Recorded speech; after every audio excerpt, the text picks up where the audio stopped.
What we're looking at, this is a event that we've set up in AltspaceVR, which is a social virtual reality application. And it's a presentation that I'm going to be giving with my partner in crime, Srock, and Rachel Humphrey on teaching in this environment. Hello. Let me bring him down just a little bit closer. Perfect. Okay. And you may want So you should be able to see us both here in our environment. This is a social virtual reality platform called AltSpace. Some of you have already seen the campus tour that we've done for the candidates for the dean's position. And this is a presentation that we've prepared. We're actually going to be giving this a few times to different groups on how to use this technology in an educational application.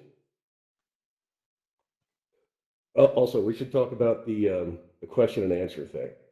I actually can't hear Zoom, so if you have any questions, put them in the chat, and when we get to that point later on, we'll stop and address those questions if that's convenient for everybody. Okay, so this whole story began with a group called Educators in VR. Educators in VR, they're an organization, international organization of educators who use virtual reality not as a subject matter, but as the teaching medium, right? So they teach economics, they teach anthropology, they teach math, they teach computer science, they teach a lot of this stuff, but they do it in VR. And they held a conference in February.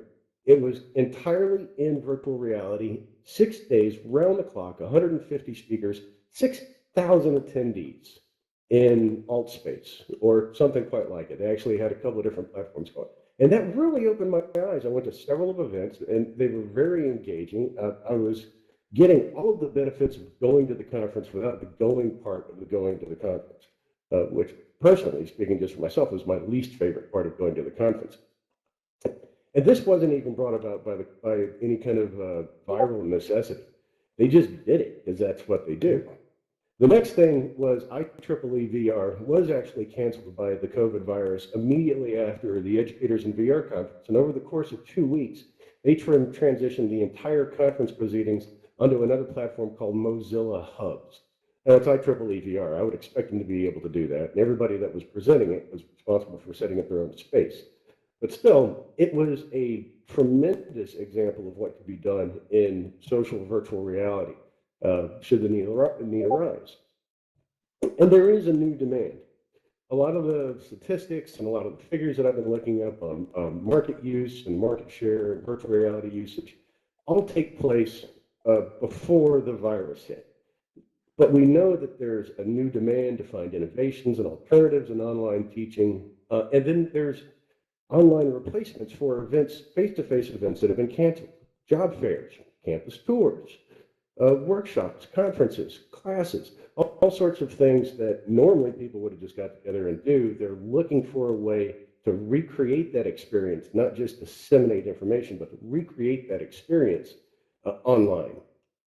It also provides social engagement for the people that are engaged in this. When you see the other people that you're talking to, and you've got realistic head motions and hand motions and body interactions, and I can see their mouths moving, it really sort of scratches that social itch that a lot of us experience.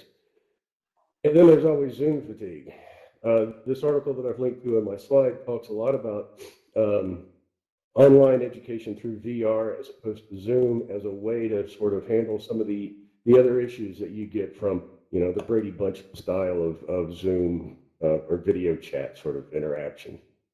You got anything you want to add to this, Alan?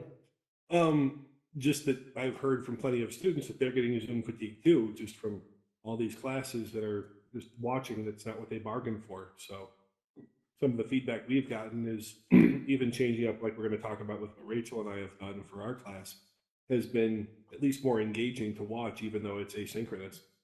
Mm-hmm. So when we're talking about social VR, it's a platform, it's a software framework. It's a way that people can engage in virtual reality together in a collaborative nature. And there's several platforms. The last time I counted, I found like 26 of them, and I haven't looked at all of them, but I've dabbled in a lot of them. And this sort of list here runs from the most basic to the most advanced. Mozilla Hubs and AltSpace, they're both very approachable, very easy to get into. They support a fairly wide range of different VR headsets, and they're free. They're free to use, free to plan, free to host, free to get into, free to do everything with.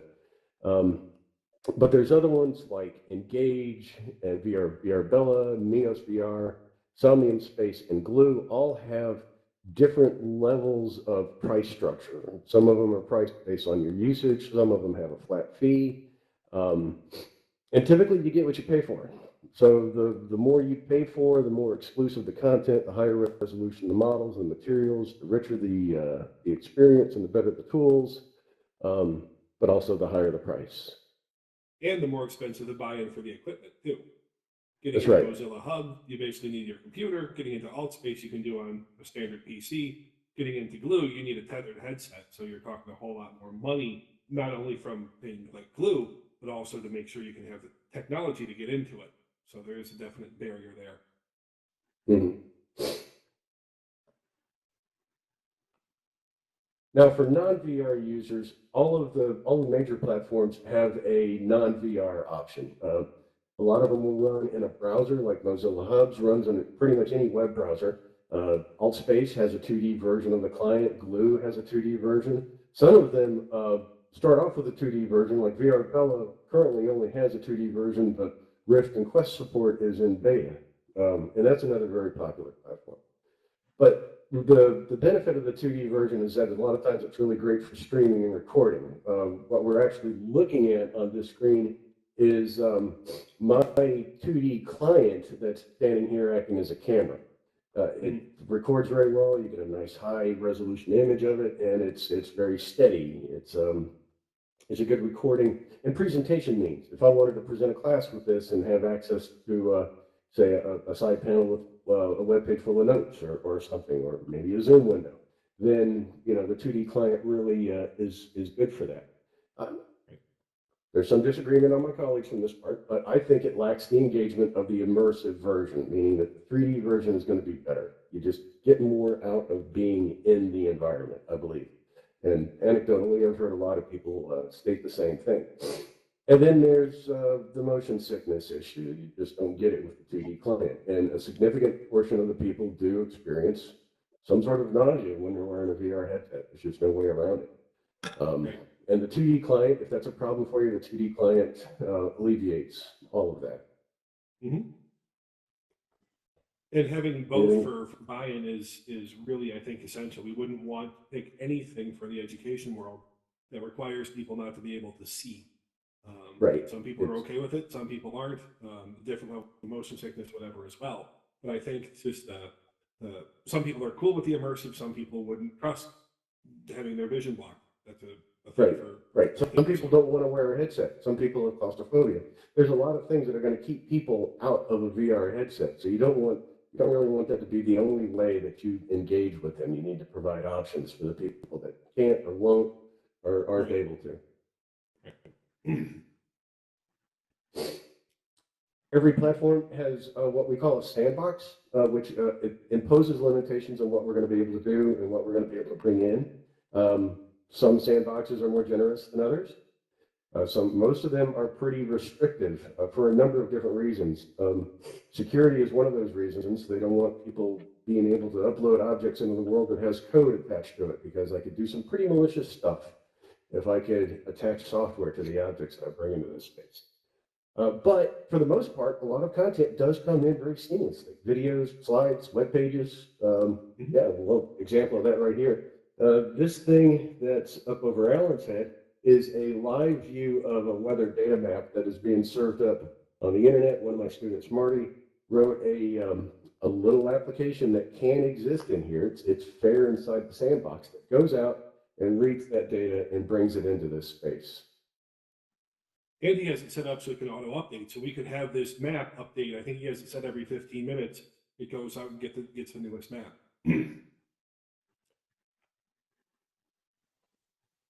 Neat. We can also bring in 3D objects into the world to act as teaching aids. Your bot's about to get pushed out of the way. Oh no, it's not being collided with. That's cool. Or is it? Well, that's gonna demonstrate something very important later. As I get it. Be in the middle of a mountain. Yeah. But we can spawn things in 3D, and that's part of what we want to go toward technology-wise. You saw the sun there, but the idea that we can do different things as part of this demonstration and have not only a flat set of slides, but actually have visual depictions of things that people can reference is really helpful. Mm-hmm. Some common limitations on most all of these platforms. Space size, there's approximately 100 user limit to any virtual space any one time. But there's ways that we can handle larger groups. We can do things like duplicate this event. I could create copies of this event where Alan and I in our presentation are in every copy, but every copy has a different segment of the audience. So we could be presenting to upwards of 1,000 people in virtual reality, but we'd only see about 100 or so in front of us, but everybody would be able to see us. So there's ways that we could do that. The motion sickness, we've talked about it.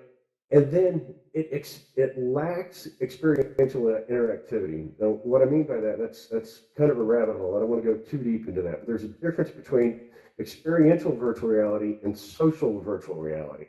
And I'm going to be talking about that here in a few moments. Assessment and testing in this environment is sort of limited. I think that's fair to say. Yeah. The biggest challenge I've found so far with this VR teaching world is if you're wearing a headset, it's hard to take notes because you can't see the paper in front of you. That's the biggest challenge. So it's great for having discussions and things like that right now. It's not so good for being able to interact with what's around you. If you're using a 2D client, sure, you could see a notebook in front of you, but then you lose some of that immersive feel. So there's trade-offs for having a discussion where we're looking at different people and talking versus the idea of, yeah, you can write this down. Now, with a bot, you can record it and go back and do things later. It's just trying to figure out this balance between what's the purpose of the course and how do you use these tools most effectively for different situations. Right. Speaking of experiential versus collaborative or social virtual reality, the experiential VR, which is very similar to the kind of work that we've been focused on in the VizLab up to this point, simulates a specific interactive environment. So I'm creating a spray paint booth, or I'm climbing up a building, or I'm doing something specific, task-oriented, situation-oriented. It's got that kind of focus to it. And changing the environment a lot of times requires changing the complete application. So a lot of times they're very application specific. Interaction is designed to fit into that environment. I'm working a bench press, or I'm working a machine, or whatever the application may be. And then I can build the testing and I can build the assessment in an experiential VR. I can build that right into the environment. I can test how well you're working a piece of machine by putting that assessment into the machine itself. And then it's typically not a collaborative environment. You don't see many experiential VR applications that have multi-user capability with it. On the other side, the collaborative VR simulates a space. It simulates an event and not necessarily a phenomenon or a mechanism.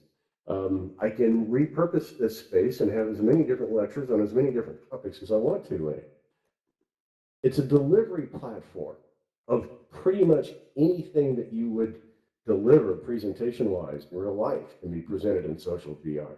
Groups can converse, we can talk, we can collaborate with each other, we can share ideas, and just like we would in real life, that's the nature of it. And then we've already talked about the testing issue. One of the chief reasons this is because synchronization. If I'm going to share this environment, earlier on, Alan made a comment about where the moon was about to crash into my bot.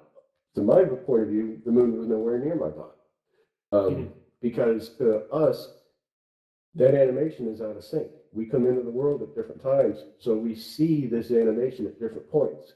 it's very difficult to sync up this environment across all of the users. It's a tremendous amount of data. So that's one of the challenges is how do we make a synchronous collaborative environment experiential? Or how do we take an experiential VR application and make it synchronous? Right. And especially if we're thinking of doing something like a lab in here where you need there to be pretty instantaneous response, lag or things being out of sync becomes a real problem for understanding for anybody else in the room.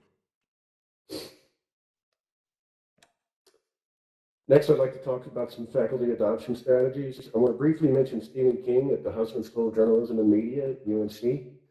He is making a lot of media attention. He's a media guy. He's getting a lot of media, but he's taken his entire class and moved it into AltspaceVR. He ran a visualization lab very similar to what we have here, so he happened to have enough headsets for all of the students. So he just gave out headsets is one of the ways he handles that equity issue. But he's built his courses in AltSpace. He holds them in here 3 times a week. His students reportedly seem to really love it. Another example is this very event right here. This is an educational presentation in social virtual reality. We're doing everything just like you would as a regular class in here in terms of setting up the event, organizing it. But at this moment, I'd like to turn the stage over to Rachel and Alan and let them talk about their experiences with the coursework that they're doing. Yeah. Come on down. Excellent. Hello. So a brief introduction to this. You've probably seen the video. I think it was sent around to you by somebody. But we've been teaching our AHS 106 class. Rachel teaches the afternoon section of it. Tony and I teach the morning section. We decided to do something a little bit different, that we would record instead of just us talking over the PowerPoint slides we normally use in the WIC auditorium, that we would combine together and teach it more in a team teaching, but also podcasting like style. So there's a back and forth, there's discussions happening, there's a little bit of riffing being made on both parts. So, so we're making kind of an engaging environment with how we flip the class. And so I'll let you talk about what you thought about it so far.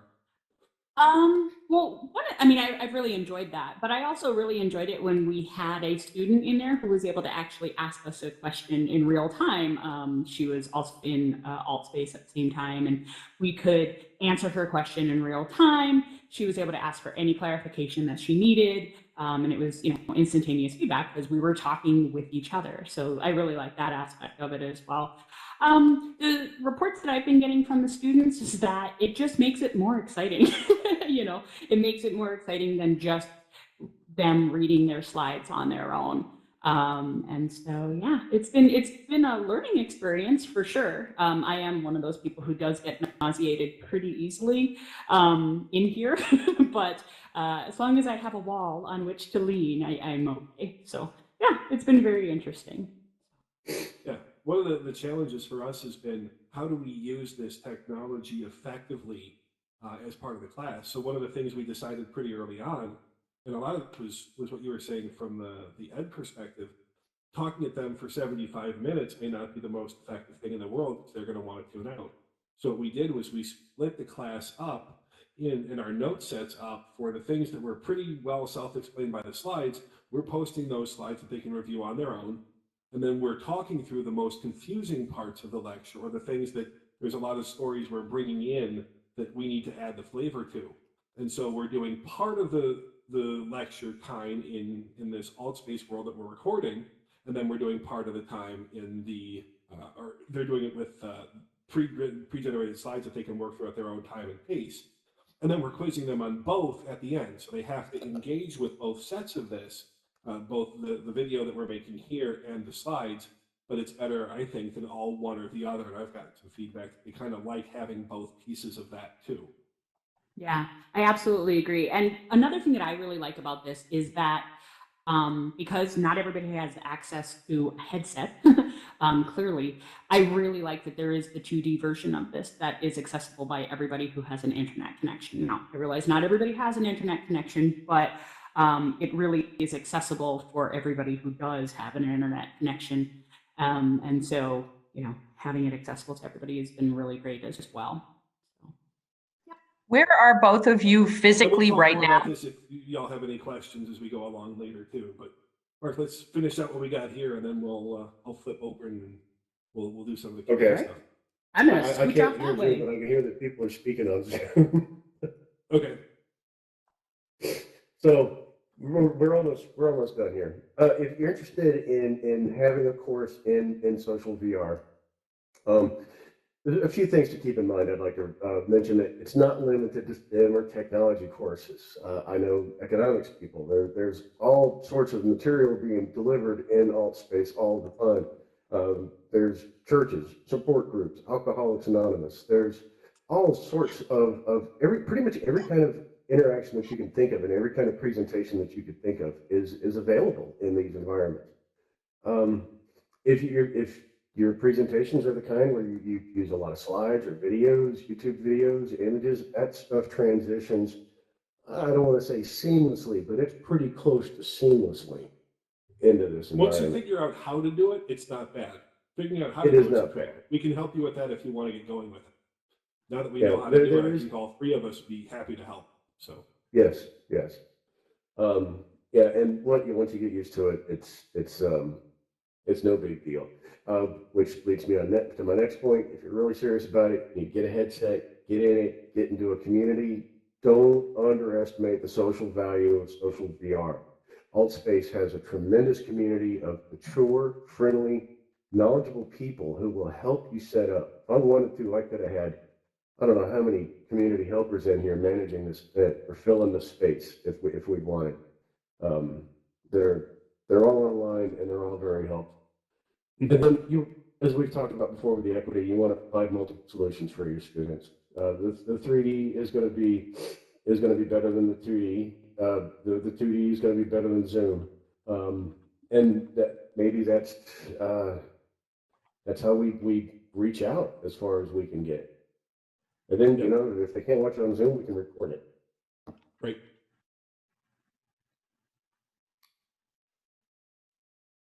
Faculty and admin buy-in is critical. This is a great idea, I think, and I'm all in on for it. But if that's all it is a good idea, it's not going to go very far. And then check out the different packages. Check out the different platforms. Investigate them. Get into them. See how much you can get out of them for free. Because no one of them is perfect. No one of them has all the solutions or all of the capabilities that you may be looking for. Leverage the social benefits. I've already said that. I think I'll pull it out of there. Yeah, I'll take the next one out too. And use the tools that are best for your material. That's obvious, right? That ought to be obvious. Okay. Well, the last thing Anything is else just talk you'd about like the to add? figure. With what you put on the figure here, that we're getting to the point now with virtual reality that it's starting to become mainstream. With the release of the Oculus Quest, especially with what's happening with people being quarantined, these things are selling out everywhere. They may appear for an hour at most and they're sold out again because people are looking for these tools. So there's more and more getting into people's hands. Now, it hasn't gotten over even to the point of what they're calling the early majority stage. It's really only a very few people that have these. But I would say within the next 2 or 3 years, they're going to become far more common. They won't be, everybody has one yet. It'll be a while. But this is going to be pretty close to the turning point of, where cell phones or other technologies work. It started slow and then it ramped up quick. And I think we're getting pretty close to having this whole infrastructure that's based in this virtual reality. And so, That's true. I agree whether it's completely. AltSpace or Glue or whatever we end up using and which ones are going to be around in 3 years or something, we don't know that yet. But one of the nice things of what we're doing is it's in some ways pretty content independent. So what Mark is designing, like this world here that he built, he could bring this into other VR platforms too. And so a lot of what we're talking about for development doesn't mean that if AltSpace goes away, all of our work goes away. It just means we have to transition it to some other platform. But it's not all wasted effort. And the more we learn about how to work in this space, and like what Rachel and I have learned from our course, we're doing things differently now than we did the first week because we've learned some things that work and don't work. We have a better sense of timing and how to make slides effective in this world. And so that I think is a big piece there too. Yeah. So, all right, well, I'm going to, go ahead. Well, I'm gonna drop out of AltSpace and go back over to Zoom and field any questions that might be there. You're going to do the questions then. All right, sounds good. Rachel, that means you and I have to do most of the answering. Woohoo! All right, I will come down then. Okay.